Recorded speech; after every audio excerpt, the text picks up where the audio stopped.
კონგრესმენი ჯო უილსონი და ბრიტანელი დეპუტატი ჯეიმს მაკლერი დიდი ბრიტანეთის საგარეო საქმეთა მინისტრს ბიძინა ივანიშვილის დასანქცირებას თხოვენ. უილსონი დევიდ ლემისთვის გაგზავნილ ერთობლივ წერილს პლატფორმა X-ზე აქვეყნებს. ესტონეთის საქართველოს ოფიციალურ პირებს მოუწოდებს დაუყოვნებლივ გაათავისუფლონ ჟურნალისტი მზია ამაღლობელი. ამის შესახებ განცხადებას ესტონეთის საგარეო საქმეთა სამინისტრო ავრცელებს. ადამიანი, როდესაც შეურაცხყოფს პოლიციელს, იქ უნდა იყოს მაქსიმალურად მკაცრი ზომები გამოყენებული, იმისთვის, რომ სახელმწიფო იყოს დაცული. ამის შესახებ ოცნების პრემიერ-მინისტრმა ირაკლი კობახიძემ ერევანში ქართველ ჟურნალისტებს განუცხადა. მისი თქმით, პოლიცია გამოხატავს სახელმწიფოს და პოლიციაზე ხელის აღმართვა მაქსიმალურად მკაცრად უნდა იყოს დასჯილი. როგორც კობახიძემ აღნიშნა, ვინც ახალისებს ძალადობას პოლიციელების წინააღმდეგ, ამ ადამიანების მიზანია სახელმწიფოს ჩამოშლა.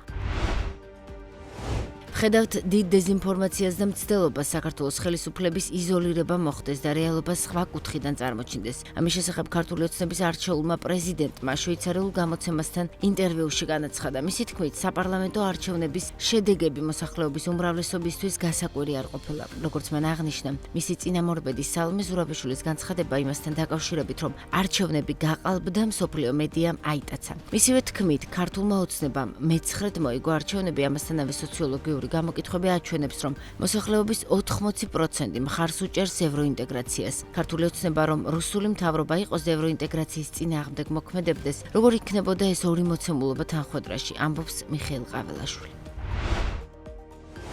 ევროკავშირი და ამერიკის შეერთებული შტატების ახალი ადმინისტრაცია დარწმუნებულები არიან, რომ უკრაინაში ომის დასასრულებლად აუცილებელია რუსეთზე ზეწოლის მოხდენა. ამის შესახებ ევროკავშირის უმაღლესმა წარმომადგენელმა საგარეო საქმეთა და უსაფრთხოების პოლიტიკის საკითხებში კაია კალასმა დოიჩე ველესთან ინტერვიუში თქვა. მისი განცხადებით, ეს გარემოება ვაშინგტონსაც ესმის, როგორც მან აღნიშნა ამერიკის შეერთებული შტატების სახელმწიფო მდივანთან მარკო რუბიოსთან პირველი სატელეფონო საუბრის შემდეგ დარწმუნდა, რომ ვაშინგტონს ისევე როგორც ბრიუსელს სურს მდგრადი მშვიდობა უკრაინაში და არა დროებითი ზავი.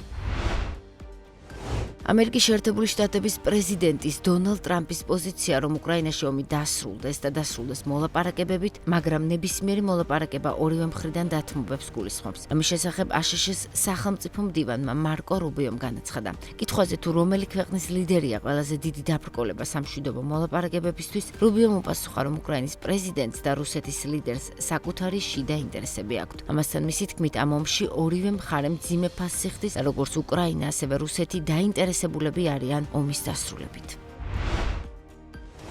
შვედეთი უკრაინას დახმარების ახალ პაკეტს გადასცემს, რომლის ღირებულება დაახლოებით 1,25 მილიარდი ამერიკული დოლარია. უკრაინული მედიის ცნობით, ამის შესახებ შვედეთის თავდაცვის მინისტრმა პოლ იონსონმა განაცხადა. მისი თქმით, ევროპამ უკრაინის მხარდაჭერაზე მეტი პასუხისმგებლობა უნდა აიღოს. როგორც მან აღნიშნა, დახმარების ახალ პაკეტში 16 საბრძოლო კატერი, 1500 ტანკსაწინააღმდეგო რაკეტა, 156 სატვირთო მანქანა და 200 ტანკსაწინააღმდეგო უმბარტყორცნი შედის.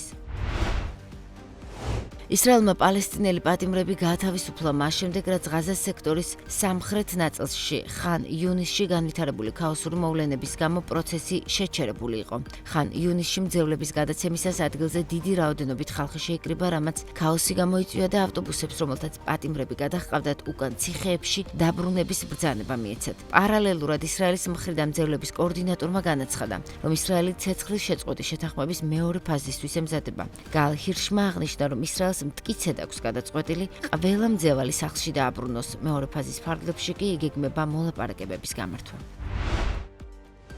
სირიის პრეზიდენტის აჰმედ ალ-შარაას განცხადებით აპირებს შექმნას ინკლუზიური გარდამავალი მთავრობა, რომელიც მართავს ქვეყანას იქამდე, ვიდრე არ ჩაატარებს თავისუფალ და სამართლიან არჩევნებს. მისი თქმით, პასუხისმგებლობას აიღებენ ახალი ინსტიტუტების აღდგენაზე.